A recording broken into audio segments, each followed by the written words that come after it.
Buenas tardes a todos. No os preocupéis, que es más aparatoso que grave, ¿eh?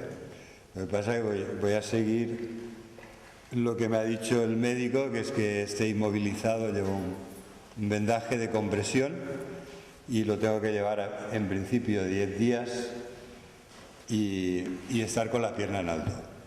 Vale. Bueno, ahora esto no va a ser exactamente así, pero me siento bien, si no, no hubiera venido para hacerlo, para poder predicar lo que el Señor ha puesto en mi corazón, que es este precioso pasaje de la palabra de Dios que nos ha leído Eva.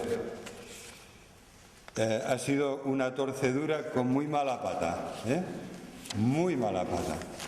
Y entonces, en principio, yo pensaba que me había librado, hasta que se me enfrió, como unas 5 horas después de haberme torcido el tobillo a lo bestia. Empezó a doler, digo, uy, esto, que no haya algo roto, de tanto que me dolía, pero se ve que no. Hicieron varias radiografías y debe ser algo de rotura de tendones o algo así. Muy bien, pues las muletas de Dios, ¿verdad? La palabra de Dios nos habla también, no con estas palabras precisamente, pero hay dos grandes muletas. Es mejor dos muletas que una, porque una no sabes bien cómo manejarla, pero cuando vas con las dos te das cuenta de que vas más seguro, Siempre tienes las dos muletas y un pie en el suelo y eso te da estabilidad. Y bueno, no me pidáis que os haga una demostración corriendo con muletas porque es un poco patético, pero la verdad es que te sientes seguro y sobre todo cuando te duele, pues eso te permite no apoyar. Las muletas que nos habla la palabra de Dios, pues la palabra de Dios mismo es un gran apoyo para nosotros. Y la oración, tenemos estas dos grandes ayudas, medios de gracia, que son como las muletas preferidas del cristiano. Si no estás bien, si no puedes progresar bien como cristiano, si no andas bien como cristiano, echa mano de estas muletas, porque seguro que te ayudará en gran manera. Y esto es lo que vamos a hacer hoy, porque Efesios nos habla precisamente de esto. El pasaje que hemos leído, en primer lugar, exalta la palabra de Dios y, en segundo lugar, exalta la oración, es decir, el diálogo con Dios. Dios nos habla, pero no quiere hablar él solo. Quiere que le escuches, quiere que pongas por obra lo que él te dice, pero también quiere que tú le respondas, dialogues con él. Dios nos habla por su palabra, nosotros respondemos con nuestras oraciones. Y esto es lo que tenemos hoy aquí en esta porción de la palabra de Dios tan bonita. Habréis notado, si leéis todo el capítulo 3, notaréis que hay una palabra que se repite mucho al principio. Es la palabra misterio. Misterio es una palabra que no se utiliza en el sentido que la utilizamos nosotros. ¿Qué pensarías? Si alguien te habla de un misterio, pensarás que es algo, una gran incógnita, ¿no? Que está lleno de incógnitas, que es algo que estaba oculto, que es algo que no se sabe, que es algo que cuesta entender. Pero en la palabra de Dios no se utiliza en este sentido. Piensa que la traducción de la palabra mysterium que aparece aquí, la traducción latina es sacramento. Sacramentum. O todo esto se inspira de una palabra hebrea, chot, que habla del consejo de Dios, de aquello que Dios decide y da a conocer, que Él revela. Por lo tanto, de la palabra misterio. Versículo 3. A mí, por revelación, dice Pablo, me fue declarado el misterio, como ya antes ha hablado de esto y lo ha descrito brevemente. Versículo 4, leyendo lo cual podéis entender cuál es mi conocimiento del misterio de Cristo. En el misterio de Cristo. Misterio que en otras generaciones no se dio a conocer a los hijos de los hombres, como ahora es revelado a sus santos apóstoles y profetas por el Espíritu. 2 puntos. Y aquí viene la explicación de lo que es el misterio. Antes de leer la explicación que Pablo mismo da, sería bueno que veamos que se utiliza la palabra misterio como algo con esa raíz veteriotestamentaria, ¿no? del término en hebreo que se utilizaba en el Antiguo Testamento. Es algo que Dios da a conocer, algo que Dios ha decidido y revela, lo da a conocer, lo explica. Entonces, aquí se trata de un misterio ya revelado. Era algo que no se sabía, pero Dios lo está dando a conocer. Los profetas del Antiguo Testamento lo veían de lejos, sabían que Dios iba a hacer una obra grande y maravillosa, pero no conocían los detalles como los apóstoles y profetas del Nuevo Testamento. Entonces el misterio es este, versículo 6, que los gentiles, es decir, las gentes no judías, son coherederas y miembros del mismo cuerpo de Cristo, que es la Iglesia, y copartícipes de la promesa en Cristo Jesús por medio del Evangelio. Perdón, ¿se me oye bien? ¿Sí? ¿Se oye bien? Perfecto. Dice el versículo 7, del cual yo he sido hecho ministro por el don de la gracia de Dios que me ha sido dado según la operación de su poder. Versículo 9, para que yo pueda aclarar a todos cuál sea la dispensación del misterio escondido desde los siglos en Dios, que creó todas las cosas. Es decir, resumiendo mucho, el misterio es que la salvación que antes formaba parte del pueblo de Dios, de Israel, después de los judíos, ahora, por la voluntad expresa de Dios, es de carácter universal. Es decir, que está dirigido por el mensaje del Evangelio. Dios se dirige tanto a los judíos como a los no judíos, y su propósito es unirlos a todos en un solo cuerpo, en el cuerpo de Cristo, que es la Iglesia. Jesús, con toda solemnidad, después de que Pedro le identifique como el Mesías, como el Hijo de Dios, como aquel rey ungido por Dios para salvarnos que Dios había prometido, cuando Pedro le dice, tú eres el Cristo, el Santo de Dios, entonces Jesús dice, y yo te digo que tú eres Pedro, y sobre esta roca edificaré mi iglesia. Es decir, Jesucristo asegura que Él, yo, dice Jesús, edificaré mi iglesia. La palabra iglesia ya se utiliza en el Antiguo Testamento, pero poco. Normalmente se habla de pueblo de Dios. Se habla también de la congregación de Dios, que eso sí que tiene que ver con el trasfondo de la palabra iglesia, porque la congregación del pueblo de Dios es cuando Dios lo llama, lo convoca para unirlo delante de Él y hablarle. Entonces tenemos esta revelación del apóstol Pablo, que para nosotros no parece ser ningún misterio, pero sí que lo era, y en gran manera para ellos. ¿Cuál era la actitud de los judíos? La actitud de los judíos, hermanos, se parece mucho a la actitud de aquel fariseo que tiene un publicano al lado. Gracias, Señor, porque yo no soy como este hombre. ¿Verdad? Jesús explica esta palabra a los judíos de su época, a los más religiosos que eran los fariseos de su época, porque menospreciaban a los demás. Pero ya no quiera saber si su actitud con los publicanos, es decir, con aquellos judíos que ellos consideraban renegados porque cobraban los impuestos comerciales, las tasas comerciales de las cuales pagaban una parte a los romanos. Imaginaros cuál sería su actitud para los que no eran judíos. Los trataban de todo, de perros para arriba. esos perros paganos, impuros, inmundos, despreciables. ¿Y sabéis cuál era la reacción de esto?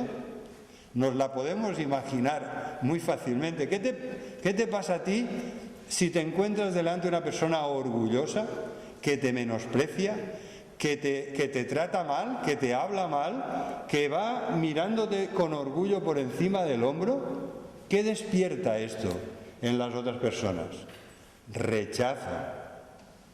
El pueblo judío, que había sido llamado por Dios a ser testimonio para todas las naciones, cuando Jesús echa a los mercaderes del templo, les dice que ellos están haciendo una cueva de ladrones, un mercado donde hacen negocio para lucrarse de la casa de Dios, que es la casa de oración para todas las naciones.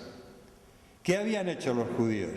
Pues habían hecho todo lo contrario, habían hecho un búnker del templo. Y en el templo había un atrio de los gentiles con una inscripción que decía: quien pase de esta verja morirá, y es responsable él mismo de su propia sangre. Lo que Dios había querido hacer, una casa de oración para todas las naciones, el pueblo judío había hecho un búnker para ellos. Y entonces esta es la situación por la que es necesario que el plan de Dios desde siempre, que es que la salvación sea ofrecida a todo ser humano que se arrepienta de sus pecados y que crea en Jesucristo como su Señor y Salvador, tiene que ser puesta en relieve y mostrada con toda claridad, porque los judíos se negaban a aceptarlo. Hermanos, los judíos ya pusieron pegas cuando el Evangelio, por Felipe, llegó a Samaria. Hasta que no fueron los apóstoles y vieron que Dios había derramado allí su Espíritu de una forma tremenda, evidente, maravillosa, les costaba aceptar que a los samaritanos, que eran medio judíos, les costaba aceptarlos como parte del pueblo de Dios. Pero ya no digamos, lo expliqué el domingo pasado, lo que sucedió cuando Pedro fue a casa de Cornelio. Primero, Pedro ya no quería ir, pero cuando fue y vio la obra de Dios, la obra maravillosa de Dios, derramando su Espíritu, dándoles los dones del Espíritu, para que no hubiera ninguna duda de que se habían convertido a Jesús y le habían recibido como Señor y Salvador, el trabajo enorme que tuvo, iba a decir, la feina que va a tener, el trabajo enorme que tuvo Pedro para hacer que los judíos de Jerusalén entendieran lo que había sucedido en Cesarea. El trabajo enorme que tuvo. Y entonces al final los judíos no tuvieron otro remedio que reconocer que Dios había derramado también entre las gentes no judías el arrepentimiento y el Espíritu Santo y la fe en Jesús. ¿No? Entonces, cuando reconocieron esto, aunque fuera a regañadientes, la Iglesia continuó, pero fue necesario un gran concilio para que esto quedara ya en un sentido definitivamente resuelto, con los ancianos de Jerusalén, con los 12 apóstoles, con Pablo y Bernabé y con toda la Iglesia, que reconoció que no se debía imponer la circuncisión ni la obediencia a la ley para que fueran salvos. Hermanos, esto es el misterio que Dios ha revelado, que la salvación en Jesucristo Dios la ofrece a todo ser humano que se arrepienta y crea, sea judío o no sea judío. Si se arrepiente de sus pecados y confía en Jesús, es salvo, porque Dios lo ha dicho así. Entonces, es interesante que veamos paso a paso cómo ha sucedido esto. En primer lugar, Jesús ha sido profetizado a lo largo del Antiguo Testamento. En todas las profecías hablan y enfocan y señalan a un día futuro en el que el Salvador del mundo nacería, el Mesías prometido nacería del pueblo de Israel y de la tribu de Judá. Cuando esto sucede, Jesús dice: pues a partir de ahora yo edificaré mi iglesia. Lo que antes era el pueblo de Dios, lo que era Israel, lo que se convirtió en el pueblo judío y después al final desembocó en Jesucristo, que cumplía todas las profecías del templo, de sus sacrificios, de las grandes fiestas y solemnidades, de la circuncisión, de todas las promesas que habían sido dadas a Abraham, Isaac y Jacob, y después al pueblo de Israel a través de Moisés y de los profetas. Cuando Cristo cumple todo esto, va a abrir la salvación a todo ser humano. Y su iglesia ya no es patrimonio exclusivo de un pueblo minoritario que está en un rincón del mundo, sino que quiere ser, como decía Jesús, casa de oración para todas las naciones. Y Jesús dice, predicad el Evangelio a toda criatura. Y Jesús dice que vayáis y hagáis discípulos a todas las etnias, a todas las naciones, ¿verdad? Ya no queda limitado a un pueblo. Hermanos, esto yo entiendo que a los judíos les cueste aceptar, pero nosotros tendríamos que tenerlo 100% claro, de que esto desde hace 20 siglos es así, y Dios quiere que siga siendo así. Jesús, cuando escoge a sus apóstoles, ¿por qué no escogió 7, que es el número de la perfección? Y escogió 12, porque era un símbolo de las 12 tribus de Israel, del Israel de Dios, del verdadero Israel espiritual. Jesucristo, al escoger 12 apóstoles, lo que está diciendo es: este es el verdadero espiritual, este es el verdadero Israel de Dios, el Israel espiritual. Aquí va a empezar la gran obra de Dios para que el Evangelio vaya a todas las naciones. Pero no hay una ruptura con Israel, no hay una ruptura con el pueblo judío, hay una continuidad. Son 12, como eran 12 las tribus de Israel, también son 12 los apóstoles que Jesús escoge. Así que el remanente, gracias Enrique, gracias. Tenemos que Jesucristo se aparece a 500 israelitas cuando resucita de entre los muertos. Tenemos que hay 120 que perseveran en oración en el aposento alto. Que el primer día que Pedro predica el Evangelio en el nombre de Jesús, el día de Pentecostés, se convierte en 3000. Pero que después este número se multiplica, porque la palabra de Dios crecía y era multiplicada y glorificada.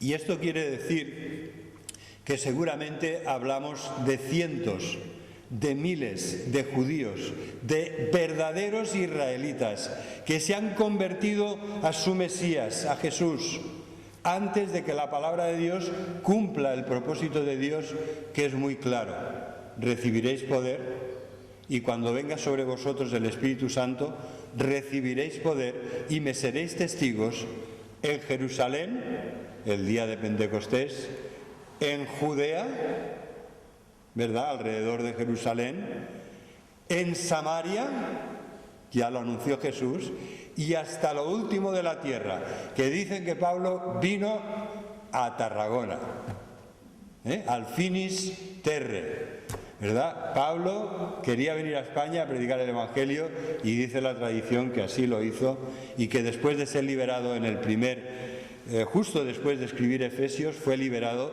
y él cumplió su propósito desde Roma, que ya no estaba tan lejos, de venir a lo último de la tierra, a la península ibérica.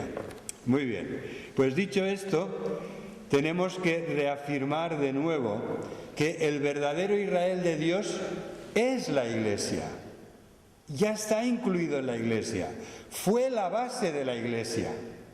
No hay una separación entre Israel una cosa y la Iglesia otra, no. Jesús era judío, de la tribu de Judá, y los primeros que se convirtieron, los primeros miles, y no sabemos, cientos de miles quizá, fueron judíos, Y esa es la base de la Iglesia. Ese es el verdadero Israel de Dios. La salvación es Cristo. Dice la palabra de una forma sencilla pero muy clara: si tienes al Hijo de Dios, Jesucristo, tienes la vida. Pero si no tienes al Hijo, no tienes la vida. Si alguien cree en Jesucristo, tiene vida eterna, dice el Evangelio. Pero aquel que rehúsa creer en el Hijo de Dios, permanece en condenación, porque ha rechazado creer en aquel que Dios ha enviado para que sea nuestro Señor y Salvador.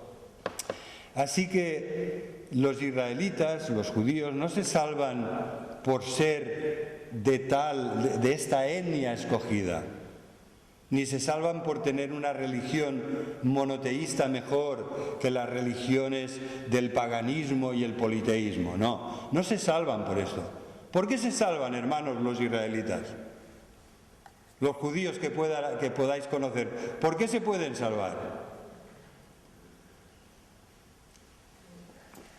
Pues exactamente lo mismo que nosotros, porque se abrazan a Jesucristo, claman a Él, creen y confían en Él, le aman, le obedecen, le siguen, ¿verdad?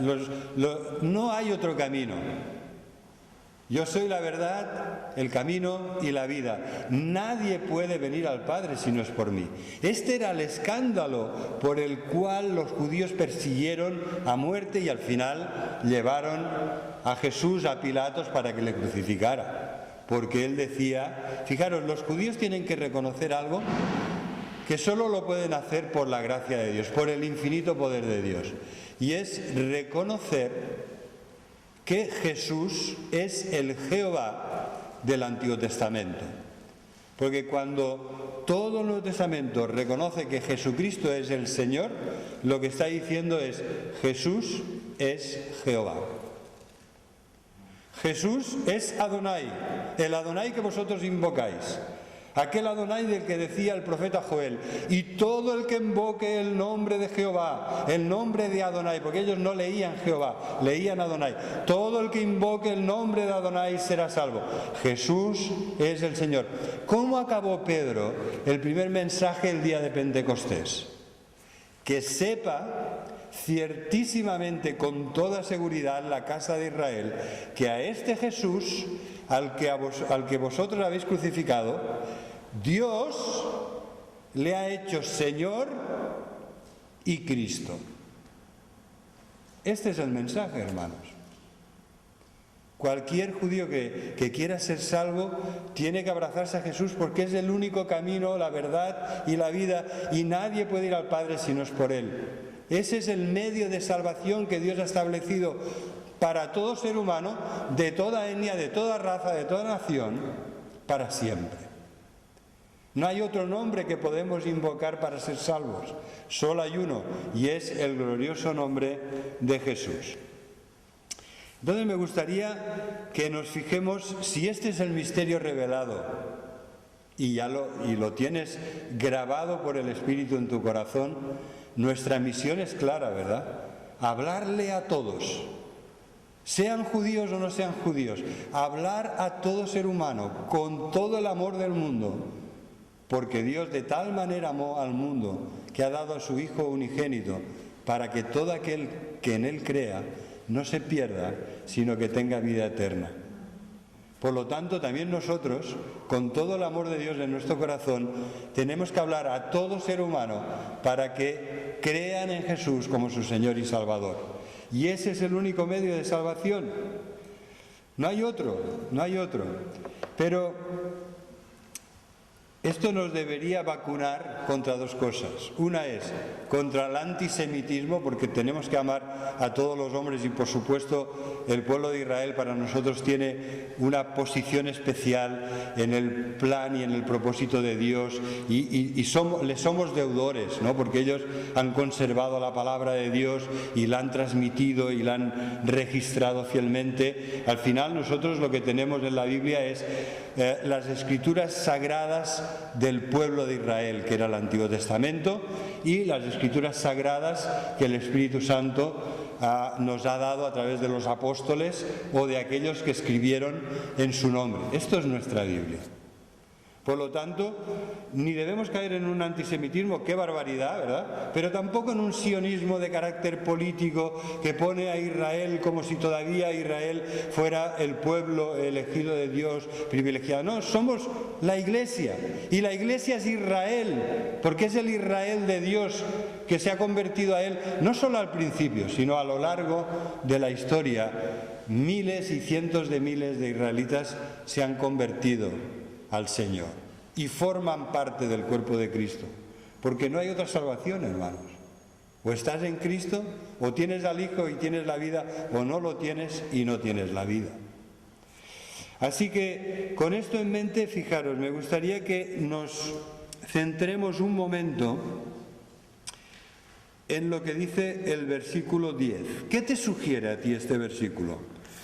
Para que la multiforme sabiduría de Dios sea ahora dada a conocer por medio de la Iglesia a los principados y potestades en los lugares celestiales, conforme al propósito eterno que hizo en Cristo Jesús nuestro Señor, en quien tenemos seguridad y acceso con confianza por medio de la fe en Él. ¿Qué significa el versículo 10? La multiforme sabiduría de Dios dada a conocer por medio de la Iglesia. ¿A quién? ¿No os parece un poco extraño? A los principados y potestades en los lugares celestiales. Hermanos, qué honor. No sé si te has leído el libro de Job. Un libro no es fácil, es un libro de la Biblia que no es fácil, pero es un libro precioso que os recomiendo. Mirad, lo que está diciendo aquí el apóstol Pablo es que la Iglesia es como Job, que cada uno de nosotros nos parecemos y hemos pasado por experiencias similares a las de Job. ¿En qué sentido lo digo? Que Dios nos guarde, ¿no?, de terribles enfermedades como la de Job, o de terribles pérdidas como las que él sufrió, que fue toda su familia, excepto su mujer y todas sus posesiones, ¿no? Lo perdió todo. Pero ¿por qué digo esto? Porque cuando en el libro de Job lees el prólogo te das cuenta que algo que Job no sabe pero que está sucediendo es que Satanás está provocando a Dios y diciéndole que Job cree en Dios, ama a Dios y está en tan buena relación con Dios por todo lo que Dios le da. Es decir, Satanás está diciendo, quizá tú eres como Job, ¿no? Quizá tú eres cristiano porque, claro, con todo lo que Dios te da, te interesa ser cristiano. Dios te bendice, Dios te guarda, Dios te guía, Dios te da paz y gozo. ¿Cómo no te va? Dios, incluso algunos predicarán el Evangelio de la prosperidad, ¿no?, de que Dios te va a bendecir en todas las áreas de tu vida. La salud, la economía, la familia, todo, absolutamente todo. Pues hermanos, este Evangelio de la prosperidad no es verdad. Porque lo que sí que es verdad es lo que está diciendo aquí Pablo. Y es que resulta que todos nosotros al final vamos a parecernos, aunque sea un poquito, a Job. Porque las pruebas, los problemas y las dificultades que Dios ha enviado a tu vida es para que con la ayuda de Jesús y por su Espíritu Santo tú puedas glorificar a Dios en tu vida. Tú puedas ser testimonio a todo el mundo de que no crees en Dios de una forma interesada y egoísta, sino que tú crees en Él y confías en Él porque le amas y porque sabes que Él te ha amado primero, que Él te ha amado con amor eterno, que Él te ha elegido y te ha llamado por el Evangelio a que creas, confías y sigas a Jesús, aunque el camino no sea fácil, aunque haya pruebas y dificultades. Pero lo que está diciendo aquí Pablo es que a través de cómo nosotros enfrentamos y superamos las pruebas y dificultades, estamos dando testimonio, no solamente a todo el mundo humano que nos conoce y nos rodea, sino también al angelical. Estamos viviendo en un mundo espiritual. Hay muchos más que los que somos capaces de ver, del bien y del mal. Porque justamente en la carta a los Efesios nos ha hablado ya en el primer capítulo, en el versículo 21, de que Jesucristo ha sido exaltado a la diestra del Padre sobre todo poder y autoridad, sobre potestades y los gobernadores del mundo espiritual, en los lugares celestiales. Después en el capítulo 6 nos dirá que tenemos lucha contra los poderes espirituales de tinieblas y de maldad en las regiones celestes. Por lo tanto, nos dice el apóstol Pablo que hemos de ser muy conscientes de que nuestro testimonio va mucho más allá de las palabras y que tiene que ver con todo lo que es nuestra vida. Hermano, da siempre testimonio y cuando sea necesario, habla. Porque tu vida es un libro abierto. Tu vida es una carta como las del Nuevo Testamento.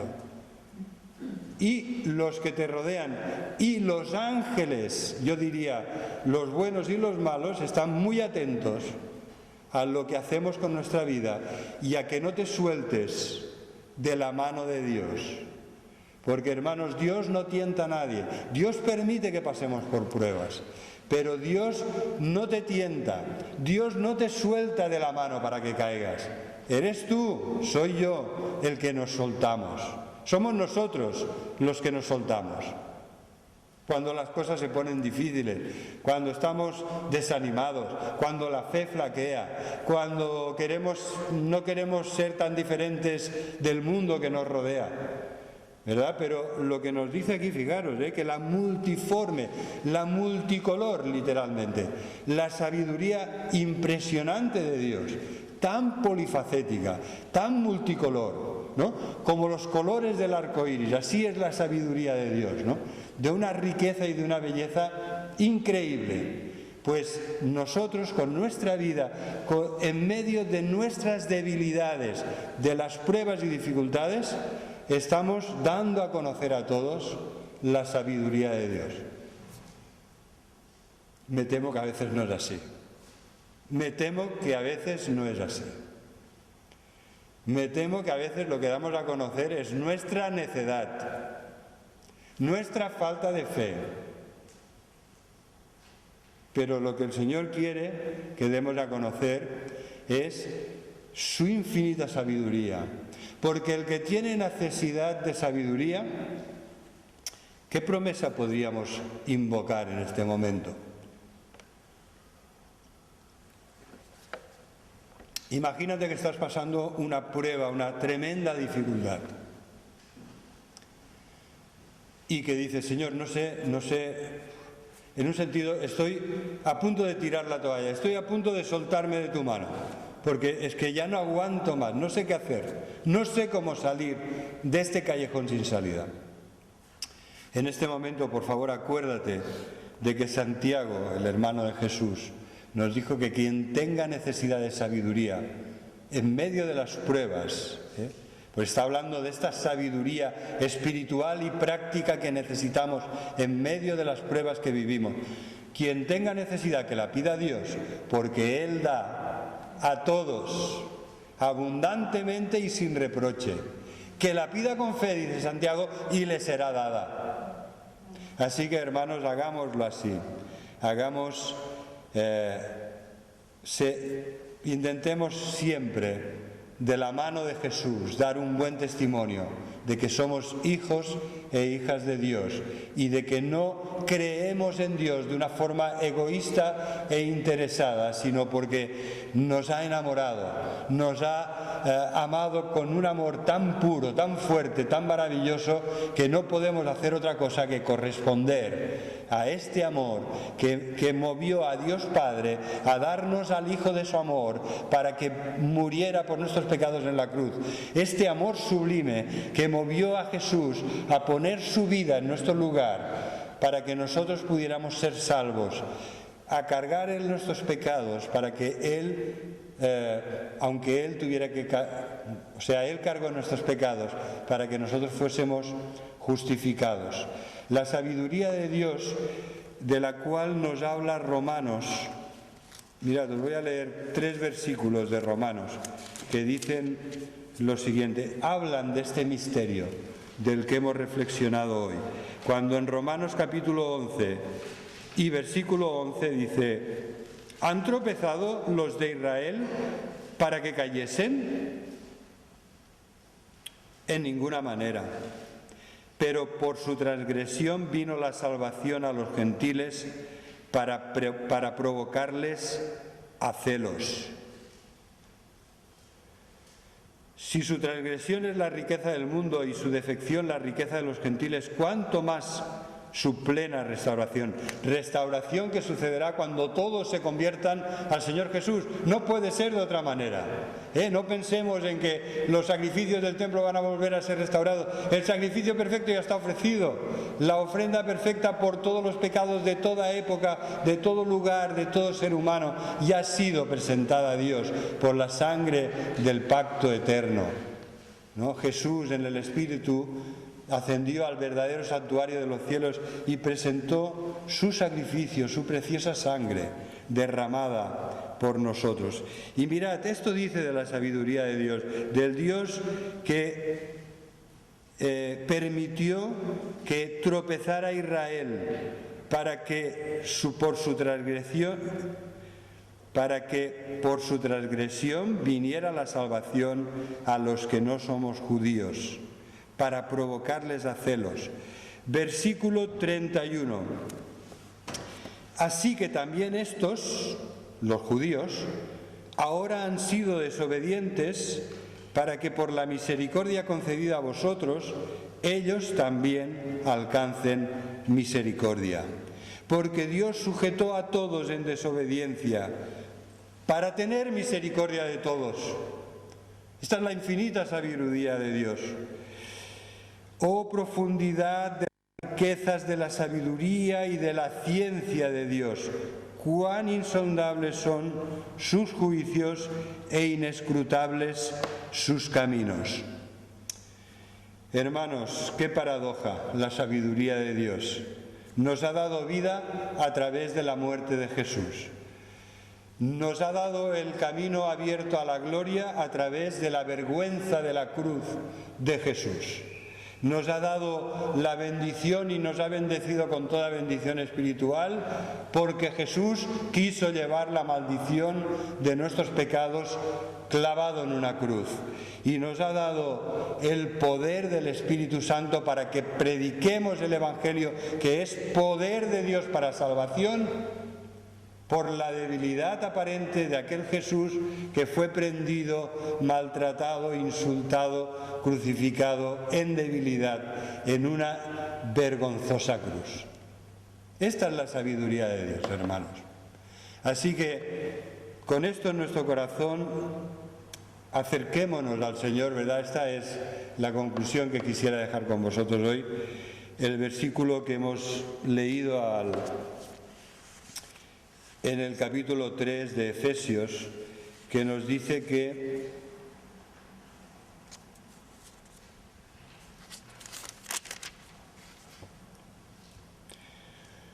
después de decirnos que por medio de nuestro testimonio la sabiduría de Dios es dada a conocer por medio de la Iglesia a principados y potestades, y esto conforme al propósito eterno en Cristo Jesús nuestro Señor,